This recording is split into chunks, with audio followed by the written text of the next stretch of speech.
নমস্কার বন্ধুরা, আমি সিদ্ধার্থ। গ্রিন রুফ কৃষ্ণা চ্যানেলে আপনাদের সকলকে স্বাগত।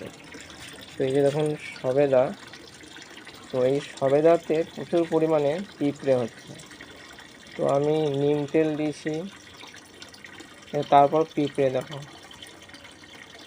তো একটা ধরেনি, এরকম একটা দুটো এরকম ধরেছে। এই যে নতুন গাছ, এই যে এখানেও ধরেছে, এই যে 4-5টা মতো ধরেছে ছোট গাছেই। এই যে আর ওই যে মাথার উপরে, আর ফুল এসে দেখো ভরে গেছে। নতুন নতুন ফুল, এই নতুন নতুন ফুল এসে ভরে গেছে। তো আমি আজকে এটাতে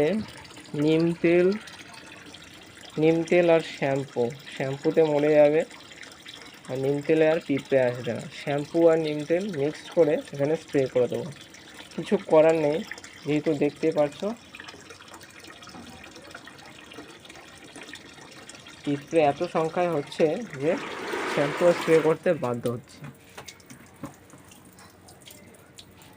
তো দেখায় আরেকটি গাছ, হচ্ছে ডালিম। তো ওই যে দেখো ডালিম,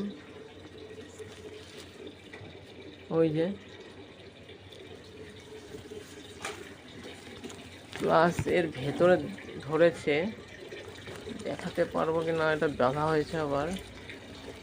ওই যে দেখতে পাচ্ছেন কিনা দেখুন, এই যে এটা একটু সাইজে বড় হচ্ছে, আর একটু ধরেছে ওই যে অ্যাসবেস্টরের উপরে, ওই যে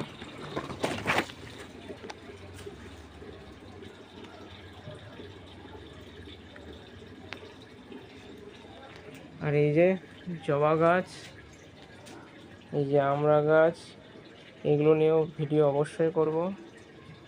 আর এই যে নয়নতারা, এগুলো আপনারা সবাই লাগাতে পারেন, এগুলো যেখানে সেখানেই হয়।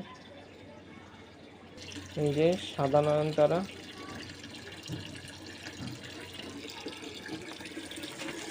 এই যে দেখুন আম গাছটির গ্রাফটিং করব, আপনারা অবশ্যই দেখবেন।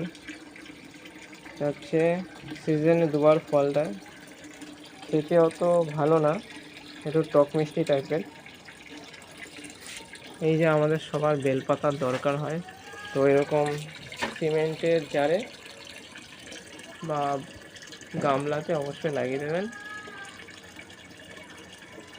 এই যে দেখুন আমি নতুন কিছু গাছ কিনেছি, যেগুলো ছাদে রাখবো। তো এইগুলোর নাম আমি এখন বলতে পারছি না।